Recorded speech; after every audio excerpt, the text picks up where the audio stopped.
Hello दोस्तों, मैं पूनम। मैं आज आप लोग के सामने नया वीडियो पेश करने जा रही हूँ, जिसमें थोड़ी पढ़ाई की बातें कर लेते हैं। मस्ती तो होती रहेगी, लेकिन पढ़ाई भी ज़रूरी है। तो चलिए हम आज अपने इस वीडियो में थोड़ी हिस्ट्री पढ़ लेते हैं, जिसमें मैं सल्तनत काल के बारे में बताने जा रही हूँ। तो आज हम सल्तनत काल में गुलाम वंश के बारे में बात करते हैं। तो आइए देखते हैं गुलाम वंश की स्थापना और उसके शासकों के बारे में। सबसे पहले गुलाम वंश की स्थापना कुतुबुद्दीन ऐबक ने किया था, और उसने 1206 में इसकी स्थापना की थी। वह मोहम्मद गोरी का गुलाम था। कुतुबुद्दीन ऐबक ने अपना राज्याभिषेक 24 जून 1206 को किया था।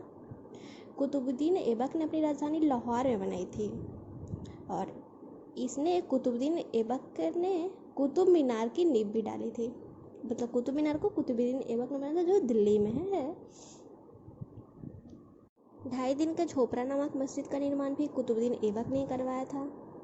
कुतुबुद्दीन ऐबक को लाख वक्फ यानी लाखों का दान देने वाला भी कहा जाता है। प्राचीन नालंदा विश्वविद्यालय को ध्वस्त करने वाला भी कुतुबुद्दीन ऐबक का सहायक सेनानायक बख्तियार खिलजी था। जो राजगीर, आप लोग जानते ही हो, राजगीर में जो नालंदा विश्वविद्यालय था, उसको ध्वस्त करने वाला जो बख्तियार खिलजी था, वह कुतुबुद्दीन ऐबक का सेनानायक था। कुतुबुद्दीन ऐबक की मृत्यु 1210 ईस्वी में चौगन खेलते समय घोड़े से गिरकर हो गई। इसे लाहौर में दफना दिया गया। कुतुबुद्दीन ऐबक का उत्तराधिकारी आराम शाह था, जो 8 महीने तक शासन किया। आराम शाह की हत्या इल्तुतमिश ने कर दिया। उसके बाद वह 1211 में दिल्ली की गद्दी पर बैठ गया। इल्तुतमिश तुर्किस्तान का इलवरी तुर्क था, जो केवल कुतुबुद्दीन ऐबक का गुलाम एवं दामाद था। कुतुबुद्दीन ऐबक की मृत्यु के समय वह बदायूं का गवर्नर था। इल्तुतमिश लाहौर से राजधानी को स्थानांतरित करके दिल्ली लाया। इल्तुतमिश का पहला शासक था। इल्तुतमिश ऐसा पहला शासक था जिसने 1229 में बगदाद के खलीफा से सुल्तान पद की वैधानिक स्वीकृति प्राप्त की। इल्तुतमिश की मृत्यु अप्रैल 1236 में हो गई। अब इल्तुतमिश की मृत्यु हो गई, और इल्तुतमिश के बाद उसका पुत्र रुकनुद्दीन फिरोज गद्दी पर बैठ गया। वह एक अयोग्य शासक था। इसके अल्पकालीन शासक पर उसकी मां शाह तुर्कान छाई रही।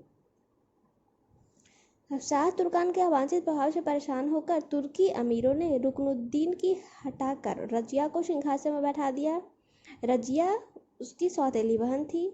रजिया बेगम प्रथम मुस्लिम शासक हुई। गुलाम वंश की प्रथम मुस्लिम शासक रजिया सुल्तान है, और ये बहुत इंपॉर्टेंट क्वेश्चन बनता है, तो इसे ध्यान रखिएगा। रजिया ने प्रदा प्रथा का त्याग कर तथा पुरुषों की तरह चौगा एवं कुलाह पहनकर राज दरबार में खुले मुंह जाने लगी। चौगा का मतलब काबा और कुलाह का मतलब टोपी होता है, तो वह काबा और टोपी पहनकर राज दरबार में खुले मुंह जाने लगी। रजिया की शादी अल्तुनिया के साथ हुई। इसकी शादी करने के बाद रजिया ने पुनः गद्दी प्राप्त करने का प्रयास किया, लेकिन वह असफल रही। यानी रजिया को घोड़े का सरदार, रजिया ने अमीर आखुर को घोड़े का सरदार नियुक्त किया था, जिससे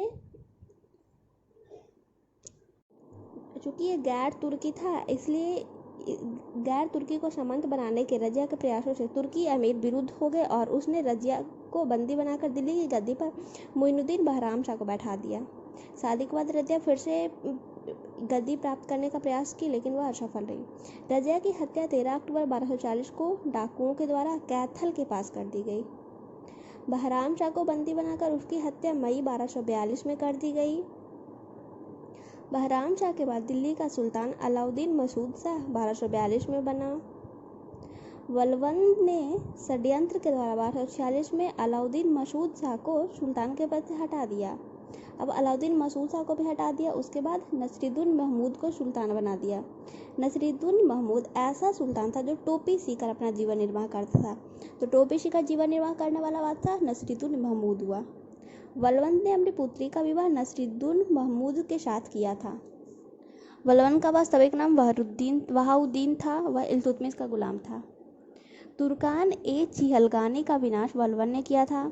बलबन 1266 में गयासुद्दीन बलबन के नाम से दिल्ली की गद्दी पर बैठा। यह मंगोलों के आक्रमण से दिल्ली की रक्षा करने में सफल रहा।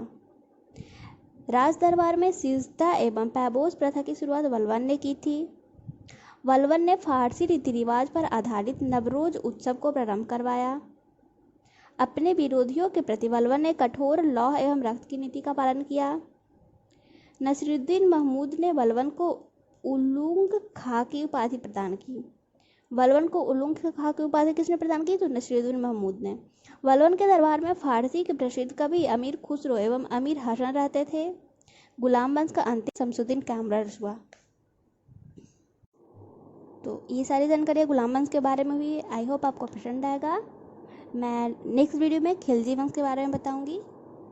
तो मेरे अगले वीडियो को देखने के लिए मेरे चैनल को सब्सक्राइब करना मत भूलिएगा। तब तक के लिए thank you so much. Thanks for watching.